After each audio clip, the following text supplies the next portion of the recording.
दोस्तों नमस्कार। एक बहुत बड़ी समस्या आप झेल रहे थे कि अगर आप माइक्रो सेक्टर में थे, यानी आप जो मैंने बताया था एक डेफिनेशन चेंज हुई थी micro small and medium enterprises की 26 जून 2020 को एक एसओ नंबर 2119E के द्वारा आप आई बटन दबाकर देख सकते हैं।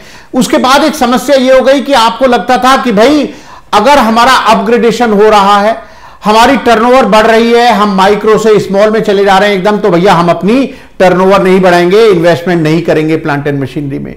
अगर आप स्मॉल सेक्टर में थे तो आपको लगता था कि बस अब टर्नओवर जो आपने बताई है इस 26 जून 2020 के सर्कुलर के हिसाब से, उससे आगे हम नहीं बढ़ेंगे, नहीं तो हम मीडियम एंटरप्राइजेस में पहुंच जाएंगे। और मीडियम एंटरप्राइजेस को यह डर था कि अगर हमारी टर्नओवर बढ़ गई इस 26 जून 2020 के डेफिनेशन के हिसाब से, तो हम लार्ज कॉर्पोरेट बन जाएंगे, इसलिए भैया हम अपनी ग्रोथ नहीं करेंगे। दोस्तों सरकार ने समझा, हमने भी उनसे रिक्वेस्ट की और अब सरकार ने एक नया नोटिफिकेशन इशू कर दिया है। ये दोस्तों बहुत ही इंपॉर्टेंट नोटिफिकेशन है, आपकी ग्रोथ में बहुत ही ज्यादा मदद करने वाला है। दोस्तों मैंने आपको जैसे बताया था 26 जून 2020 को सरकार ने एमएसएमई की डेफिनेशन में चेंज कर दिया था, उद्योग आधार को उद्यम रजिस्ट्रेशन में चेंज कर दिया था। उसके बाद उन्होंने कई नोटिफिकेशन इशू किए इस सर्कुलर के मॉडिफिकेशन में, यानी एक 5 मार्च 2021 को किया था, फिर 16 जून 2021 को किया, फिर 19 जनवरी 2022 को किया, फिर 6 मई 2022 को किया। दोस्तों ये सारी जानकारी मैंने आपको पहले ही यहां पोस्ट करके दे दी थी। अब इस सर्कुलर में एक सबसे बड़ा चेंज कर दिया गया है दोस्तों 18 अक्टूबर 2022 को, उसका नंबर है SO4926E। इसमें दोस्तों जो पहले ओरिजिनल सर्कुलर में एक सब पैराग्राफ 5 था ऑफ पैराग्राफ 8, उसमें कुछ चेंजेस कर दिए गए हैं। आप प्लीज दोबारा देख लीजिएगा मेरी पुरानी वीडियो, जहां मैंने आपको बताया था कि अगर आप अपग्रेड होंगे तब आपको क्या इंपैक्ट होगा। और दोस्तों इसी वजह से ये आपकी ग्रोथ को बहुत ज्यादा हैम्पर कर रहा था। आप नहीं चाहते थे कि भैया मेरी टर्नओवर बढ़े, मैं माइक्रो से स्मॉल पहुंच जाऊं, स्मॉल से मीडियम और मीडियम से लार्ज कॉर्पोरेट, क्योंकि जितनी भी बेनिफिट्स हैं वो सब उनसे वंचित में रह जाऊंगा। तो दोस्तों सरकार ने समझ लिया, ministry of micro small and medium enterprises ने अब एक ये नोटिफिकेशन इशू कर दिया है 18 अक्टूबर 2022 को, जिसका नंबर मैंने आपको बताया 4926E।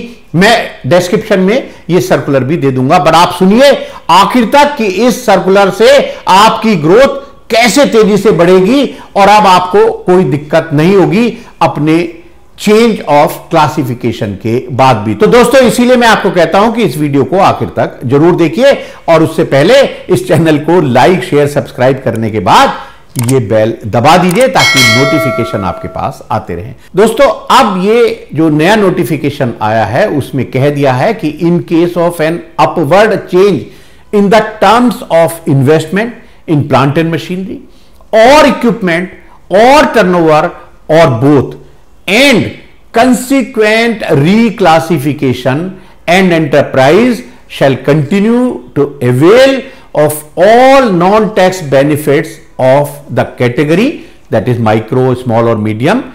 It was in before the reclassification, most important part अब मैं पढ़ रहा हूं दोस्तों, for a period of 3 years from the date of such upward change।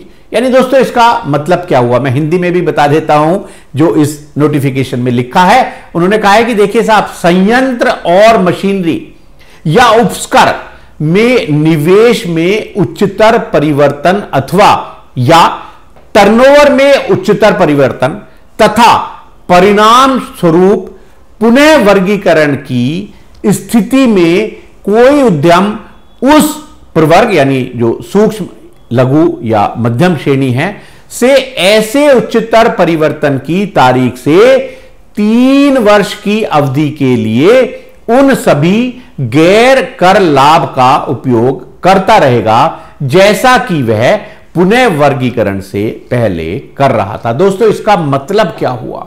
इसका मतलब यह हुआ कि अब अगर आपका रिक्लासिफिकेशन हो जाता है based on the new definition of micro small and medium enterprises, आपको तुरंत जितने भी बेनिफिट थे वो मिलने बंद नहीं हो जाएंगे। और कौन कौन से बेनिफिट है उसके बारे में भी मैंने वीडियो पोस्ट करके बता रखा है, फिर कभी दोबारा भी आपको बताऊंगा।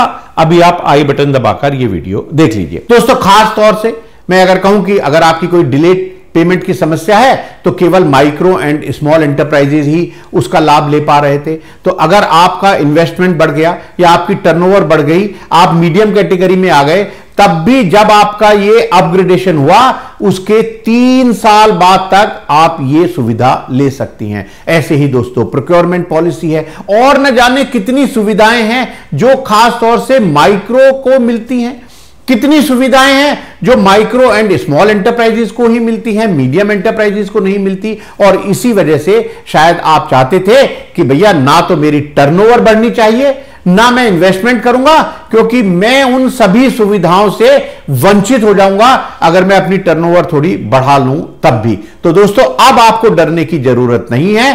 प्लीज, जब भी आपका ये रिक्लासिफिकेशन होगा based on investment in plant and machinery और द टर्नओवर, उसके 3 साल तक दोस्तों आप जितनी भी नॉन टैक्सेबल बेनिफिट्स हैं उन सब का फायदा ले सकते हैं। तो दोस्तों, है ना एक बड़ा साहसिक कदम सरकार के द्वारा, ministry of micro small and medium enterprises के द्वारा सहयोग करने के लिए, सपोर्ट करने के लिए हम एमएसएमईज को। ऐसी ही और बहुत सारी इंफॉर्मेशन जानने देखने के लिए एक बार मैं पुनः हाथ जोड़कर आपसे रिक्वेस्ट करता हूं कि इस चैनल को लाइक शेयर सब्सक्राइब कीजिए। ये जो वीडियो है दोस्तों आप जहां जहां शेयर कर सकते हैं, जो भी आपके दोस्त रिश्तेदार हैं, जो भी आपके करीबी एमएसएमई हैं, प्लीज उनको भेजिए, उनको बताइए कि अब डरने की कोई जरूरत नहीं है। सरकार और मिनिस्ट्री ऑफ एमएसएमई हमारे साथ हैं।